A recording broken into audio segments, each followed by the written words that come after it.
Bonjour et bienvenue sur Chrono Yoga, je suis Cindy, professeure de yoga. On a peut-être fait pas mal de lives ensemble pendant le confinement, peut-être que vous me découvrez aujourd'hui. Dans tous les cas, si vous êtes débutant en yoga, aujourd'hui j'espère avoir quelque chose qui va vous aider. Quand j'ai débuté le yoga, j'ai commencé probablement comme vous à faire des vidéos sur YouTube. Alors à l'époque, il y avait surtout des vidéos en anglais. Donc je suivais le yoga avec Adrienne et j'ai beaucoup aimé.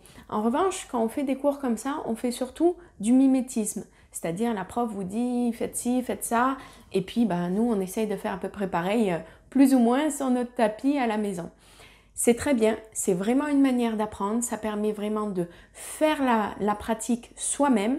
En revanche, je trouve que si on comprend un petit peu mieux quelles sont les postures, pourquoi il y a ce type d'alignement, qu'est-ce qu'elle veut dire par ces consignes un petit peu bizarres, alors, déplacez le bassin, rentrez vos côtes, étirez les épaules, bougez vos omoplates, qu'est-ce qu'elle me raconte?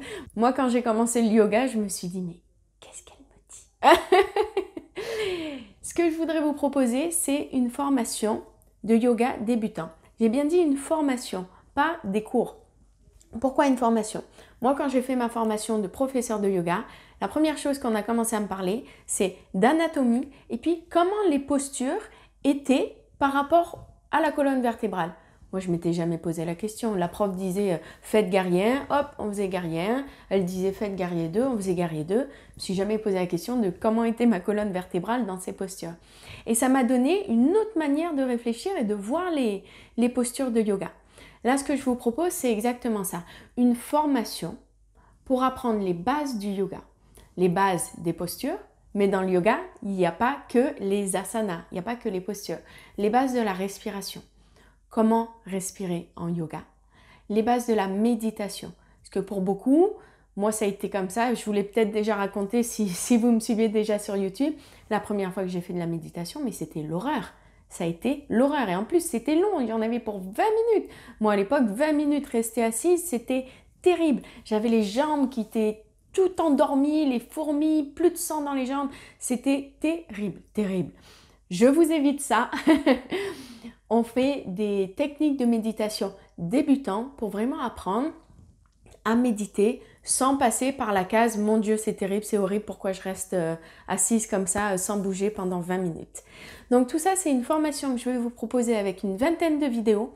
Dans ces vidéos, on fait quoi? On parle de l'histoire du yoga, on parle des postures, on parle d'alignement, on fait pas mal de théories. On apprend les alignements, on apprend des bases d'anatomie, on apprend les postures, comment se positionner dans les postures. Et avec tout ça, bien entendu, on fait de la pratique. Donc, on commence par certaines postures de base pendant 5 ou 6 vidéos.